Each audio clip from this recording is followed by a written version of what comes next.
നമസ്കാരം, Tirurangadi today news അപ്ഡേറ്റിലേക്ക് സ്വാഗതം. വീടിന്റെ മുറ്റം മനോഹരമാക്കാൻ തിരഞ്ഞെടുക്കുന്ന സ്റ്റോൺസ് ഏറ്റവും ക്വാളിറ്റിയുള്ളത് വേണം. ഏറ്റവും അഫോർഡബിൾ പ്രൈസിൽ ഏറ്റവും ബെസ്റ്റ് ഡെസ്റ്റിനേഷനിൽ നിന്നും. ഫ്ലോറിംഗിൽ ഏറ്റവും best Pasco paving and euro tiles.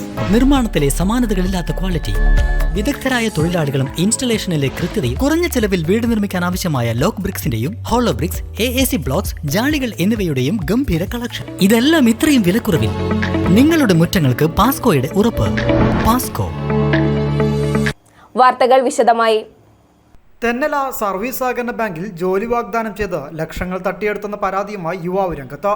Malappuram Puthukode സ്വദേശി കുറ്റിത്തൊടിയിൽ വീട്ടിൽ ജിഷ്ണുവാണ് ബാങ്ക് മുൻ പ്രസിഡന്റ് അടക്കം 7 പേർക്കെതിരെ മലപ്പുറം ജില്ലാ പോലീസ് മേധാവിക്ക് പരാതി നൽകിയിരിക്കുന്നത്. കോഴിച്ചനയിൽ പ്രവർത്തിക്കുന്ന തെന്നല സർവീസ് സഹകരണ ബാങ്കിൽ പ്യൂൺ ജോലി വാഗ്ദാനം ചെയ്താണ് പണം തട്ടിയെടുത്തെന്നാണ് പരാതിയിൽ പറയുന്നത്. ബാങ്കിലെ മുൻ പ്രസിഡന്റ് കുഞ്ഞിമൊയ്തീൻ എന്ന ആപ്പ, ബാങ്ക് ജീവനക്കാരായ സലാഹു, പ്രസിഡന്റ് എന്ന വ്യാജേന മുൻ പ്രസിഡന്റ് മുക്താർ, ഇവരുടെ ഏജന്റുമാരായ അഹമ്മദ് കോയ, ഉണ്ണിയപ്പി, ബാബു, സുലൈമാൻ ഹാജി എന്നിവർക്കെതിരെയാണ് പരാതി നൽകിയിരിക്കുന്നത്. ബാങ്കിൽ പ്യൂൺ ജോലി വാഗ്ദാനം ചെയ്ത് കഴിഞ്ഞ വർഷം ജൂൺ 22-ന് പ്രതികളായ 7 പേരും ബാങ്കിലേക്ക് വിളിച്ചു വരുത്തി 3.5 ലക്ഷം കമ്മീഷനായി കൈപ്പറ്റുകയും 10 ലക്ഷം രൂപ നിർബന്ധിച്ച് ബാങ്കിൽ നിക്ഷേപിപ്പിക്കുകയും ചെയ്തുവെന്നും, തുടർന്ന് ജോലി ലഭിക്കാൻ 27 ലക്ഷം രൂപ ചെലവ് വരുമെന്നും 3 മാസത്തിനകം ജോലി ലഭിക്കുമെന്നും ശേഷിക്കുന്ന തുക ബാങ്ക് മുൻ പ്രസിഡന്റ് അടക്കമുള്ള പ്രതികൾക്ക് നൽകണമെന്നുമാണ് ആവശ്യപ്പെട്ടതെന്നും ജിഷ്ണു പോലീസിന് നൽകിയ പരാതിയിൽ പറയുന്നു.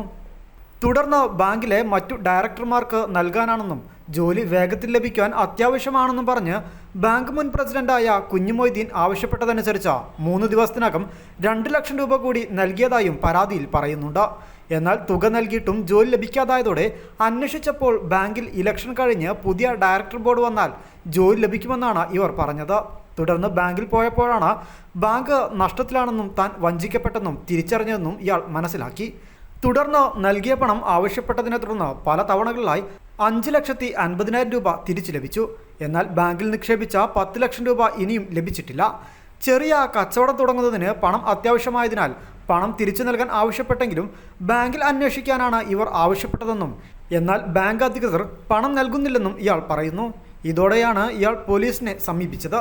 സംഭവത്തിൽ ബാങ്കിലെ മുൻ പ്രസിഡന്റ് കുഞ്ഞിമൊയ്തീൻ അടക്കം 7 പേർക്കെതിരെ കേസെടുക്കണമെന്നാണ് ആവശ്യം. News bureau, Tirurangadi.